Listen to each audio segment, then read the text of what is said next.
BPSC chairman media में बातचीत में कहा कि जो भी सीटें रिक्त हो जाएगी हम उसको सप्लीमेंट्री रिजल्ट देकर पूरा करेंगे। अब ये सप्लीमेंट्री रिजल्ट क्या है? वेटिंग लिस्ट का मौसेरा भाई। वेटिंग लिस्ट और सप्लीमेंट्री रिजल्ट में क्या अंतर है? आखिर कोई भी सरकार वेटिंग लिस्ट क्यों नहीं देना चाहती है? ध्यान से समझेंगे, बारीकी से समझेंगे। ऑथेंटिक अपडेट और शॉर्ट नोट्स के लिए चैनल को सब्सक्राइब कर दीजिएगा। लाइक शेयर कमेंट तो आप करते ही हैं। मान लीजिए कोई कैंडिडेट बीपीएससी प्राथमिक शिक्षक में नियुक्ति ले लिया और आगे चूंकि बीपीएससी फेज 2 के अंतर्गत 6 to 8 और उधर 9th 10th 11th 12th का वैकेंसी आ रहा है और उसमें उसका सिलेक्शन हो जाए।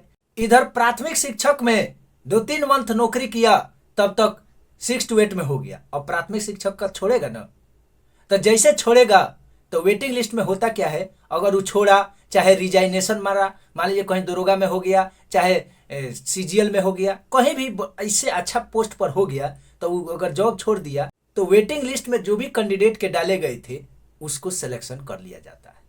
लेकिन ये जटिल प्रक्रिया है, इसी कारण से इसको सरकार लागू नहीं करना चाहती। एक बार फिर से दूसरे तरीका से समझिए कि अभी जो आप लोगों का प्रोविजनली नियुक्ति पत्र दिया गया है, 1 साल 1.5 साल के अंदर में आपके सारे डॉक्यूमेंट जांच होंगे।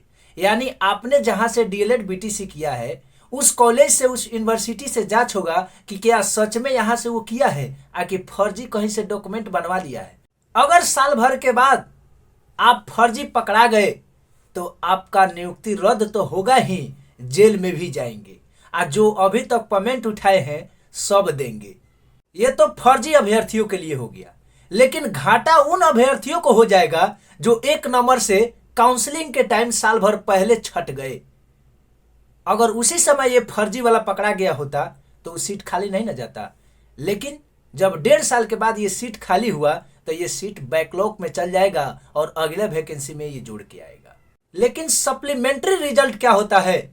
मान लीजिए कि ये जो अभी मेगा सूची बनाया गया है, इसमें तो सीटेट अपेयरिंग वाले भारी संख्या में फेल हो गए और जबकि बीपीएससी एग्जाम में पास हो गए हैं। उस स्थिति में सीटें खाली हो जाएगी। बहुत सारे फर्जी अभ्यर्थी पकड़ा रहे हैं कि डोमिसाइल कास्ट सर्टिफिकेट बना करके यहाँ किए थे लेकिन पकड़े गए।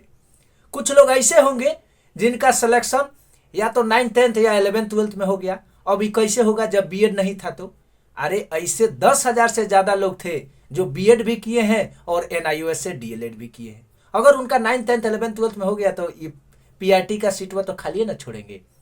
एक अभ्यर्थी हमें मैसेज करते हैं और कहते हैं कि सर मेरा एमटीएस में हो गया और इधर बीपीएससी में भी ज्वाइनिंग लेटर मिल गया है, अब हम कहाँ ज्वाइन करें, क्या करें, कैसे करें, कोई पता नहीं चल रहा है, कौन बेहतर होगा। हमने कहा अपने स्तर से देख लीजिए कि आप क्या करना चाहते हैं। एक सेंट्रल गवर्नमेंट का है, एक बिहार गवर्नमेंट का है। ऐसे में बहुत सारे रीजन के साथ सीटें खाली रह जाएगी। आपको पता होगा कि ये जो मेगा सूची बना है बिना डॉक्यूमेंट वेरिफिकेशन का बना है, खासकर पीआरटी की बात करेंगे। उसके जो कि मेगा सूची के बाद डॉक्यूमेंट वेरिफिकेशन हो रहा है तो बहुत सारे लोग छटेंगे ना।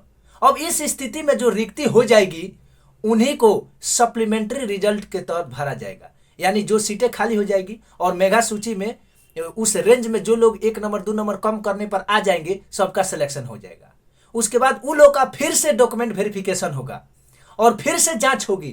अगर उसमें भी कुछ गड़बड़ पाए गए, उसमें भी कुछ लोग ज्वाइन नहीं किए, अगर उसका सीट खाली हो गया तो फिर उनसे जो कम होंगे 1-2 नंबर उनको लिया जाएगा।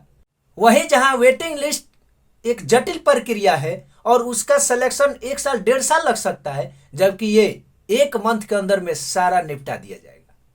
सबके मन में ये असमंजस हुआ है कि आखिर कट ऑफ कब जारी होगा, पता तो चल जाए कि हम कितने नंबर से छटे हैं, ताकि ये उम्मीद हो जाए कि 1-2 नंबर से अगर छटे हैं तो चांस बनेगा। आज चेयरमैन साहब कहे हैं कि किस विषय में, किस सब्जेक्ट में, किस लेवल में कितना कट ऑफ गया, कैटेगरी वाइज कितना गया, जनरल कितना गया, महिलाओं का कितना गया और पीएच का कितना गया, सारा चीज क्लियर हो जाएगा। आज धैर्य बनाए रखें, देर रात कट ऑफ जारी हो सकता है और नहीं होगा तो कल तो होबे न करेगा। कम समय और ऑथेंटिक न्यूज के लिए चैनल को सब्सक्राइब कर लीजिए। लाइक शेयर कमेंट तो आप करते ही हैं।